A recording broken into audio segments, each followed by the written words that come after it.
Hello and welcome to The Content Bite, a podcast for freelancers who use their words to make money. I'm Rachel Smith, a freelance journalist, copywriter, and content producer. I'm also the founder of Rachel's List, a jobs board and community for Aussie writers and other creatives. Hello, and I'm Lindy Alexander. I'm a journalist and a content writer as well, and Rachel and I are your weekly co-hosts, and every week we're bringing you all kinds of tips, ideas, and some fabulous guests to help you make the most of your freelance business. Hi Lynn, how are you going? I'm good, Rach, I'm good. I'm working hard, and I know it's been a bit tough for you lately. It can't be easy to work and homeschool at the same time. No, it is a bit tricky. I know we've got probably another 4 weeks of it coming our way as well. But I am hanging in there. I've got my parents on duty, so that's helping a lot. But I'm very excited because we have a great new guest on the podcast this week, someone we have been trying to get on the podcast for a long time, the lovely Lindy Alexander. Yes, I'm so excited about having Lindy on. She's certainly was a big inspiration for me when I first started freelancing, because I've learned so much from her blog, which is called The Freelancer's Year, for anyone who hasn't read it. It was so inspiring. And I'm pretty sure you, Rach, first recommended it to me just as I started. But I've paid it forward many times and I've shared it with lots of people. Yeah, I discovered it very early on when Lindy first started writing it, I think. And it's just fantastic. It basically should be the freelance Bible for anyone who's starting out, or anyone who is, trying to make money and get a thriving freelance business. But anyway, you guys might have also seen that Lindy did a masterclass for pitching to corporate clients, actually, on Rachel's List. That was pre-pandemic. It was when we were all allowed to actually meet in person. So that was one of the very first masterclasses that we did. And I'll put a link in the show notes to that if anyone wants to check it out. But in the meantime, I'll just read a quick bio of Lindy before we bring her on. Lindy Alexander is a freelance writer who regularly contributes to Australian and international publications such as Escape, Travel and Luxury, Delicious, Mind Food, The Age and Sydney Morning Herald, Good Food, The Guardian, and Travel and Leisure Southeast Asia. When not writing about the lovely things in life, obviously food and travel, Lindy creates content for universities, businesses, and non-profits. In 2017, Lindy started the Freelancers Year, which we've just been talking about, that popular blog that helps fellow writers navigate the world of freelancing. In 2020, Lindy launched 2 online courses, Write, Earn, Thrive, which helps freelancers earn 100K from their writing by landing high-paying clients, and Foundations of Freelance Writing, which is aimed at helping new writers get their first byline in a magazine, newspaper, or online publication. Lindy Alexander, welcome to the podcast. I was going to say welcome to the blog. No, welcome to the podcast. Hello. Hi, Rachel and Lynn. Thank you so much for having me. I'm super excited to be on. So great to have you on the Content Bite, and we've got so much to talk about, but maybe we can start at the beginning. So tell us a little bit about how you started with your writing career, because I know from reading your blog, you only started writing full-time relatively recently. I think you were actually a social worker before, weren't you? I was, yes. So in fact, I was an AUSLAN interpreter first, and then I became a social worker and worked for 10 years within the deaf community. And then when I was pregnant with my first child, so 2011, I did a short course on feature writing because I'd always thought about writing and loved writing, but I felt like I had a really narrow view of how you could be a writer. Either you could be a journalist, and I hadn't been to journalism school, and I had this really particular view of a journalist, probably informed by A Current Affair or one of those shows where you're a hard-nosed reporter stuffing your microphone in someone's face, asking them to give you a comment. And that didn't sit well with me. And obviously there are so many other forms of journalism, but I didn't know that at the time. And the other way of being a writer, I thought, was being an author. And I just didn't even entertain that. So I never considered writing as an option. So when I was pregnant and on maternity leave, it gave me this space where no one expected anything of me. And so I just thought, I'm going to do this short course. Nobody knows. I only told my partner, if it doesn't go anywhere, it doesn't go anywhere. But how amazing would it be to write an article and have it published in a magazine or newspaper? And so I did the course I think within a couple of weeks, or maybe even before I finished the course, I pitched an article idea to an editor. It got published. I made $400 and my mind was blown. I was like, people are going to pay me to write. And so then Wow. for the next few years, I was finishing off my PhD. I had another child and just side hustled as a freelancer. And it wasn't until 2017 that I went full-time as a freelance writer. Mm-hmm. I know that one of the big sort of moments of your blog taking off was when you started to be really honest about how much you earned. I think you came and did a post. It might have been the first 100K post where you said, I made 100K as a freelancer. And you've done follow-up posts since then. I think you even made 100K as a part-time freelancer as well. And I know that just captured the freelance world by storm, didn't it? It's just an incredible achievement for so many of us to see that. Was that quite huge for you putting that out there? Yeah, it was. I was on a little bit of a whim, really. I was going full-time as a freelancer. My partner took a year off from his job as a teacher. He was staying at home to look after the kids. And I thought, I'm just going to blog about how this is, what I'm learning, my challenges, my successes, sharing strategies. I had no idea if anyone was interested, but I knew that there was no one else writing about that kind of stuff in Australia. And I had been reading Jennifer Gregory's blog, who you've had on the podcast, and I loved how transparent she was. And actually her sharing her income made me think, my goodness, maybe it's possible to earn good money, really good money from freelancing.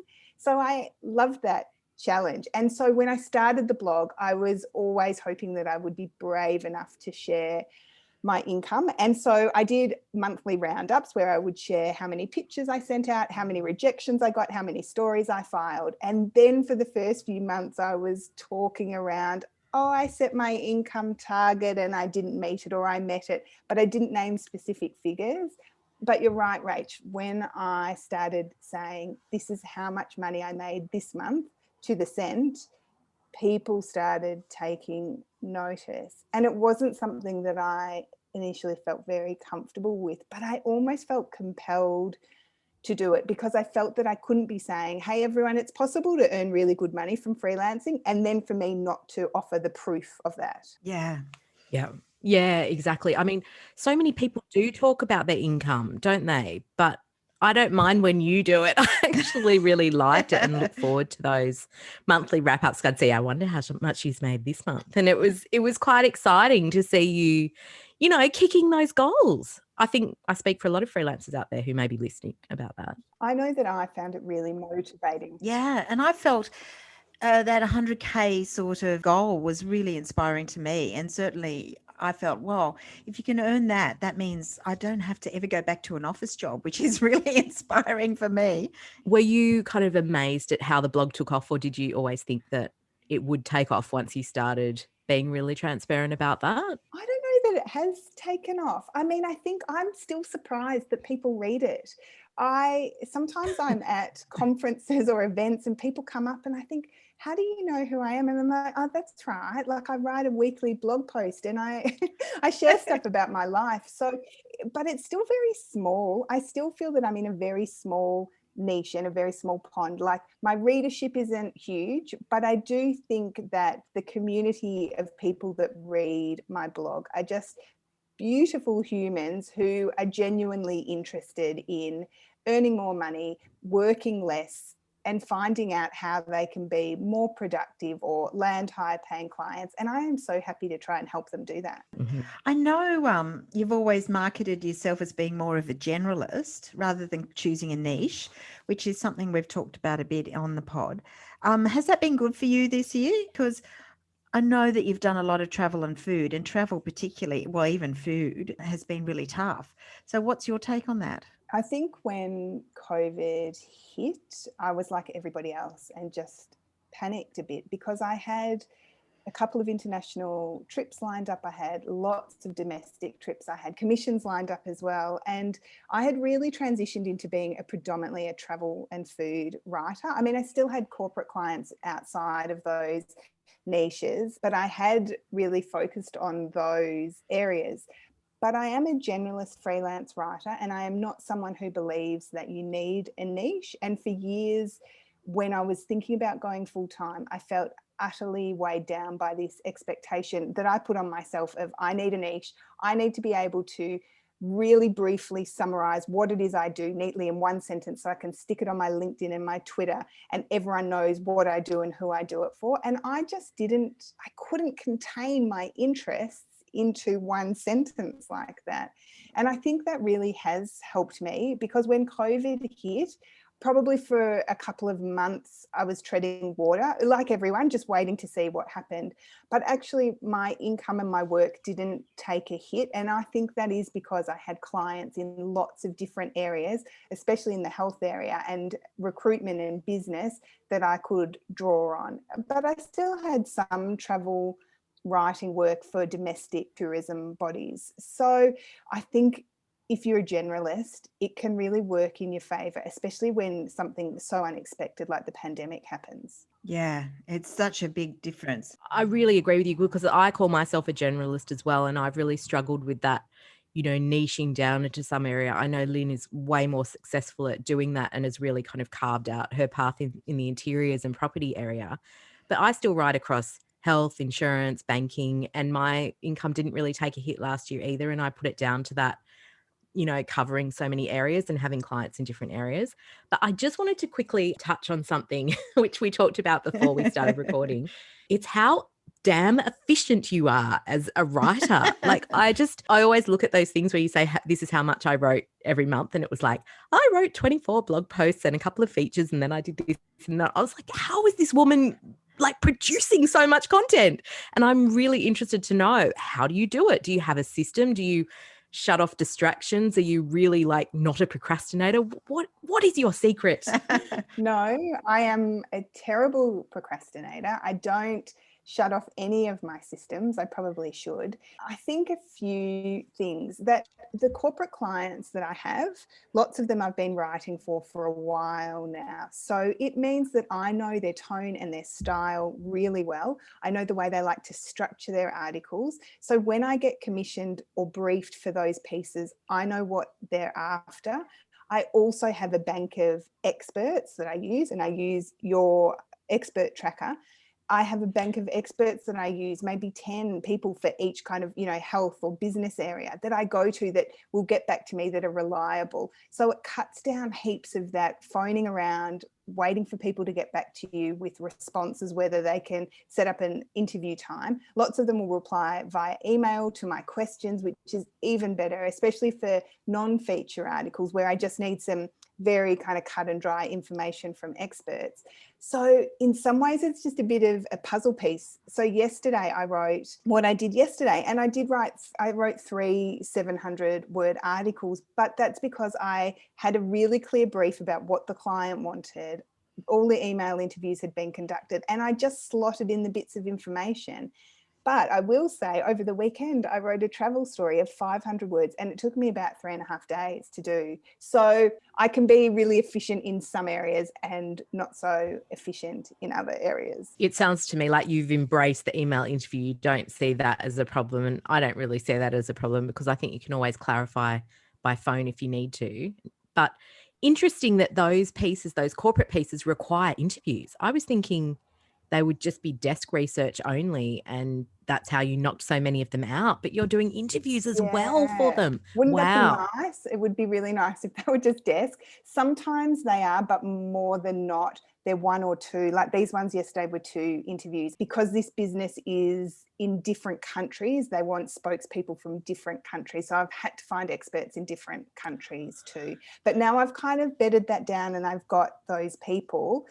It's pretty good. And now I'm at the point where I can just email them and say, I'm writing an article. I've taken the liberty of putting the questions in, if that's okay. And usually they're happy to do that, rather than that, I'm writing an article. Are you interested? Yes, I am. Here are the questions. You can just condense that process. Mm-hmm. Yeah, it's like setting up a system and a template, and that does help make you more efficient. And I guess also having the same clients, as you say, because I know I've got one client I've been writing for 4 years, and that is a lot easier. I write their pieces a lot faster because I just know And I also, the same thing, I even know they're internal experts, which is quite helpful sometimes too.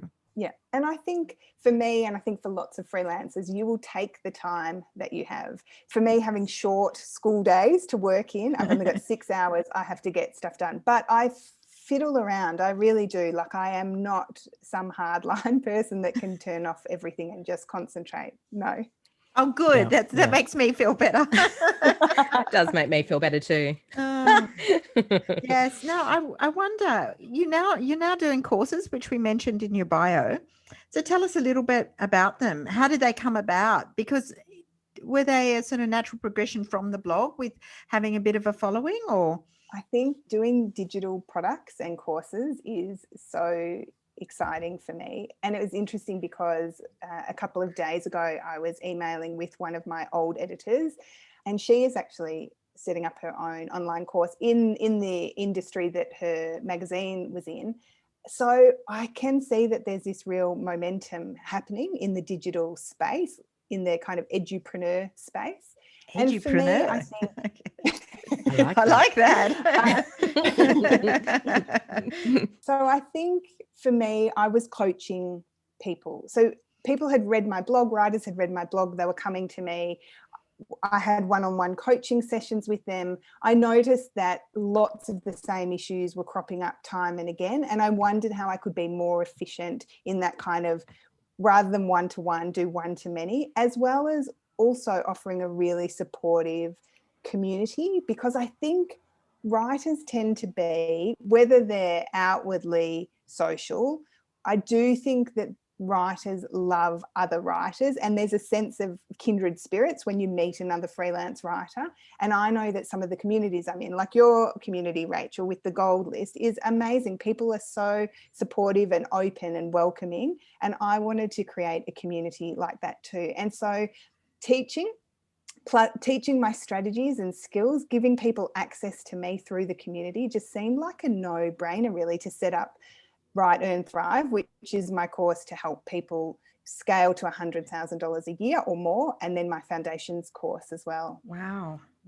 And how many of your students have kind of hit that 100K or are working towards it? Has it been really amazing watching them do that? I think for me, that is the most exciting thing. So the course launched this time almost a year ago to the day.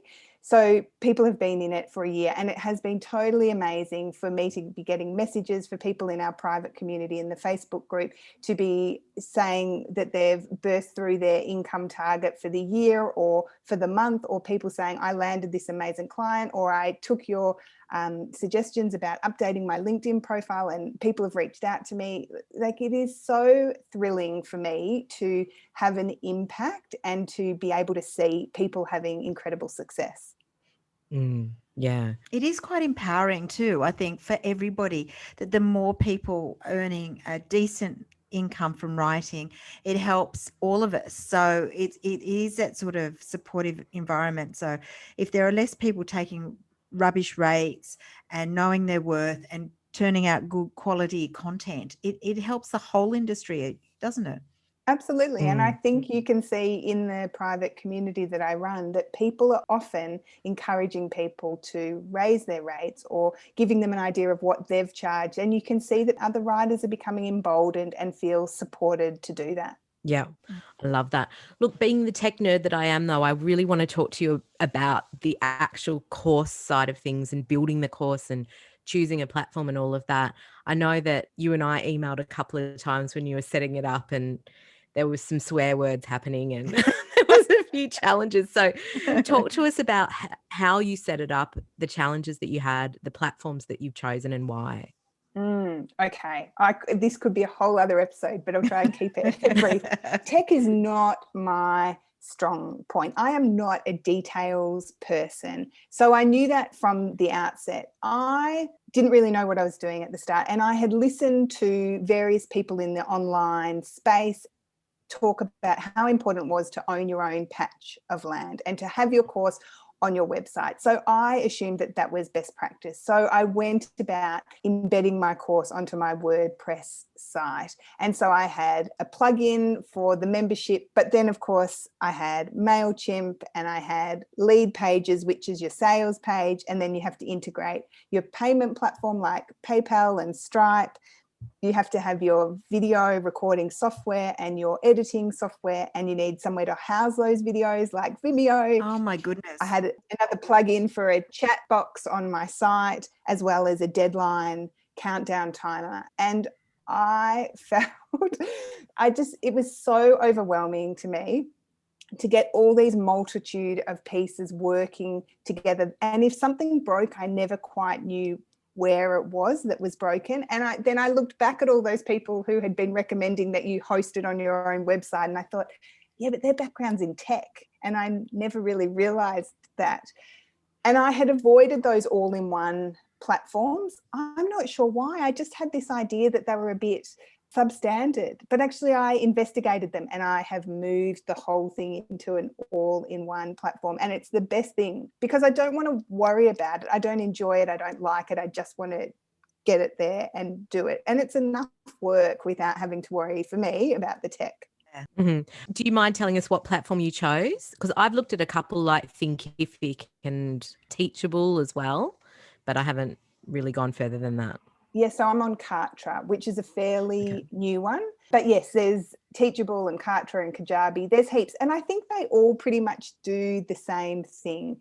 Everything for me is in Kartra, apart from my blog. But my sales pages, the payment is processed there. There's a little chat box there. My email list is there. Everything is there. And I couldn't love it more. Wow, that's great. I think that's a really good tip, actually. It's the same with anything, that if you're going outside your core sort of ability or your core strength, is to try and get something that is an all-in-one package. Because unless you're a tech person, I mean, I say that the same with things like financial packages.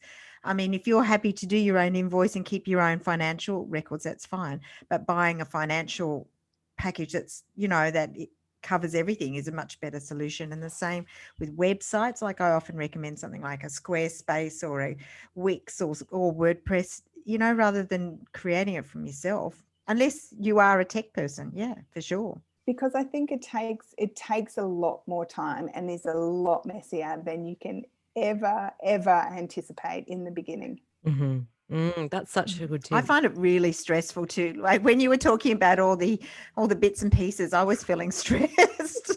So maybe I get that. So it's not even just the financial cost; it's the emotional stress cost. Yeah. Absolutely.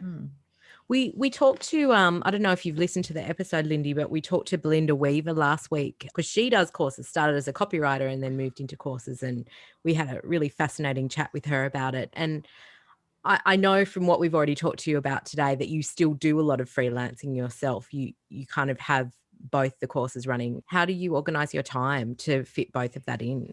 It's such a good question. And I think, before, Rachel, you were asking about challenges. I think one of the challenges for me in the beginning was wanting to set up the course and knowing that there was a need and a desire for it, but also finding it very difficult to let go of steady, ongoing, well-paid writing work. And it just inevitably meant that I kept putting the course off and off and off. And so for me now that I'm a year in, I'm kind of consolidating everything. And so the courses are running. I'm planning a big revamp of Write, Earn, Thrive in the next few months. But the courses are running. I've got evergreen funnels set up. I've got my launch schedule. So that feels okay. So now I am still taking on writing work, nowhere near as much, but my life is pretty, I want to say stress-free, but I'm worried that there's going to be a lightning strike. But I feel like I've got more time than I ever had before. And it feels like a really good balance. So this week is unusual in that I've got 5 or 6 feature stories on the go. Usually I might have 1 or 2 plus all my course stuff that I'm doing. It's not passive at all. And so I'm still doing email sequences. I'm still blogging. All that stuff continues. All right. So what does a typical week look like for you? I don't really have a typical week, but I would say I'm working Monday to Friday now, whereas a few years ago I was working part-time, Monday to Friday, school hours. And it really is about, for me, checking in on my students in the Facebook group a few times a day. There's a lot of back end stuff that I'm still sorting out and doing and just tweaking. So I'm looking at a lot of my data and who is coming to my website and what they're downloading and how they're finding out about me. So a lot of it now is not working so much on the business, but in the business. So it's not so much about pitching and trying to get articles and finding corporate clients. It's much more about supporting people to do that for themselves. Mm-hmm. We've talked to, again, Belinda and also Kate Toon, who were both copywriters and moved completely into the course space. Belinda said she occasionally takes on clients. I don't know if Kate still does, actually, but their courses sort of ended up consuming their business where it became the business. Can you see that happening to you, or do you still like keeping your foot in the writing side of things and being in the trenches with your course participants? I think it could easily happen if I wanted to go all in on courses. I think it could happen for sure.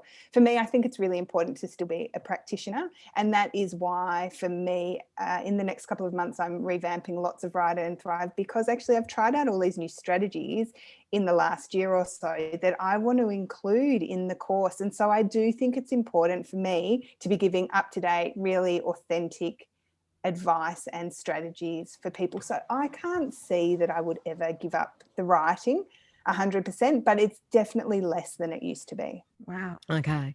I know that you're a great advocate for pitching, doing a lot of pitching and getting those high paying clients. And obviously you did the masterclass for us on that for the corporate side of things. What are some of your tips? I know a lot of our listeners are really interested in that, in how to pitch, how to get those green lights and how to make more money, I suppose. I think the number one thing is that to know that these high-paying clients, they're not all hanging out in one place. So it's not like there's an exclusive club or a jobs board or a Facebook group or a LinkedIn group where all your dream clients are hanging out. And it kind of sounds silly to say, but for years I was convinced that I just needed the golden key to open that door, and there they all would be. So I think that's the first thing to realize, is that they are out there, but they're disparate. And depending on your niches or your areas that you're interested in, you're going to have to go digging for them. I think before you go digging for them, you have to create space to do that. So like for me, easing back on my writing work to create my courses, you do have to make that decision to let go of some lower paying clients, put some clients on hold to create space and really to create that room to go after high paying clients, because it takes work. And I think it's really easy to feel disheartened when you send a couple of letters of introduction explaining who you are and what you do, and maybe you don't get a reply, or you do and they're saying they're not looking for freelance writers. It's easy to feel rejected and that it's not going to work, but mostly it's a numbers game. And I think now, for me, being in the course world, looking at the standard conversion rates, so the people, how many people you need on your email list and what percentage of that email list are going to buy your course, usually it's 1% of your email list will buy your course. Wow. And so sometimes we can think, I've sent out 10 letters of introduction, why is nobody biting? You have to be really determined and persistent to keep doing that. And I think the biggest thing for me is knowing what you offer. I think a common mistake I see freelance writers making when they're prospecting and looking for high-paying clients is they focus on their skills and their own experience rather than the value that they can offer the clients. So what is it that you do that's going to solve that client's problem, that's going to make them money if that's the issue or the challenge they have, that's going to get eyeballs, that's going to get them found on Google? How does your content solve that problem for the client? You need to get really good at articulating that and explaining the value that you offer. That's really interesting. I do think that magic door, as you said, the key to the magic door is a common thing. People ask me that all the time. How can you say, well, I get some from jobs boards. I get some from referrals, some from old clients, some from LinkedIn. And sometimes I get lots from LinkedIn. And then other days I have a whole week where I get lots of referrals, which it does go up and down, doesn't it? Yeah, it does. You've got to be not everywhere, but you've got to be out there quite a bit, haven't you? It does. And I think it's like planting a garden. You don't know which seeds are going to take and grow, but it's about this whole ecosystem of rekindling lost relationships, reaching out to new people, keeping those networks going, being visible, because sometimes just being top of mind is enough for an editor or a client to be like, I saw, you like this or you commented this on this, I'm looking for a writer. Sometimes that's enough for them to reach out and commission you. Oh, for sure. Mm-hmm. Mm. A lot of our listeners are journalists and they're transitioning into freelancing after working in-house, which seems to be a bit of a trend, particularly in this last year. What sort of advice would you give them? I think first and foremost, it's about viewing yourself as running a business. So as a journalist, you've got the writing skills and the interviewing skills and the researching skills. You also need to make sure that you have those small business skills. So that looks like, have you got your invoicing sorted out? Do you have a plan for those leaner times of how you're going to prospect? Are you marketing yourself? Are you reaching out to previous colleagues or people in your network that you may have lost touch with? I think for lots of journos who are moving from in-house to freelance, they have got such a rich and diverse network that they can initially tap into to start getting runs on the board. And I think also there are amazing communities of freelance writers too that you can connect up with who are so happy to offer you advice and support about freelance life. I agree. I think it's really changed since I started freelancing about 20 years ago. It's just a completely different landscape now. I think the struggle, though, for a lot of those journos who are coming from in-house roles is they don't necessarily have the business hat yet, or it's really a learning curve, isn't it, to kind of put yourself out there. And they're so used to being behind the scenes, behind the story, telling someone else's story, and suddenly you have to make it a bit about you in order to have that visibility, I suppose. I think that's a really good point. You have to be proactive and put yourself out there. And if you don't want to do that in a physical sense, you can still do that really easily in a digital sense on LinkedIn or Twitter or whatever it is, whatever the platform is for you. And that might just be email. And I think too, it's not all going to drop into place on day one. I think a lot of it is about experimenting, being a bit lighthearted about it, seeing what works. And like Lynn said before, just seeing what works in what is most successful for you. Maybe it's going to be LinkedIn, and maybe it's word of mouth referrals, or maybe it's paid ads on Facebook, whatever it might be. It's about having a bit of a play around to see what resonates with the clients and editors that you want to work for. Mm-hmm. What sort of skills do you think clients really want from a writer these days? It goes without saying that they want good writers who deliver clean copy on time. I think those soft skills are so important now. I think the fact, if you can be responsive, if you can be a great communicator, if you can be empathic, easy to work with, the editors that I talk to about their favourite freelancers, it's not always the person who can write the most beautiful prose for them. It is the person who gets the job done and is easy to work with. That's who they go back to time and time again. And that's really an important part of building up your income as a freelancer, is having those relationships and those recurring gigs. Mm-hmm. Oh, yeah. I know you've touched a little bit earlier in the podcast about mistakes that we make as freelancers in trying to build, a decent business, a business that pays the bills, pays the mortgage. What are some of the biggest mistakes that you see freelancers make over and over? I thought you were going to ask me about my biggest mistakes. Well, you can tell us that too. That's my blog post for today, actually.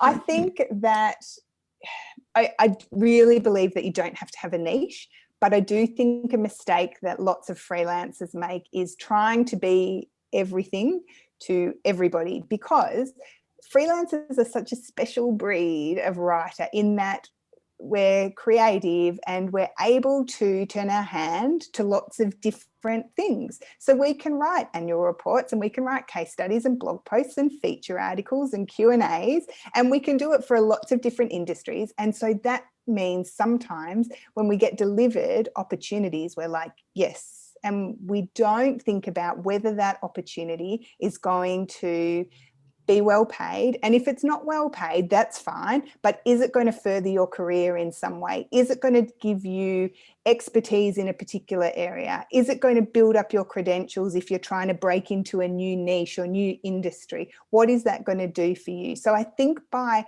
saying there's an opportunity, and I have done this at the start, I was so scattergun. I was like, oh, that looks pretty interesting. So does that. So does that. And it was so disparate. And it's much harder to juggle all those balls rather than just having a single focus of this is the way that I want to run my business. And these are the criteria that I'm going to judge work opportunities and gig opportunities by. So important. Yeah, I agree. Wow. So you've always got something new. You said you're retweaking your course. Is there anything else that you're doing just to scare us and intimidate us a bit more? Yes. Something that's coming up that you haven't, that you want to announce on the Content Bite. No, there isn't. Oh, damn it. We were all excited for a minute there. Can't give you the exclusive, I'm afraid. I don't know whether you both do this, but some people have their word. They pick a word that's going to guide them through the year. I've never done that, but I did do that this year. And so my word is focus.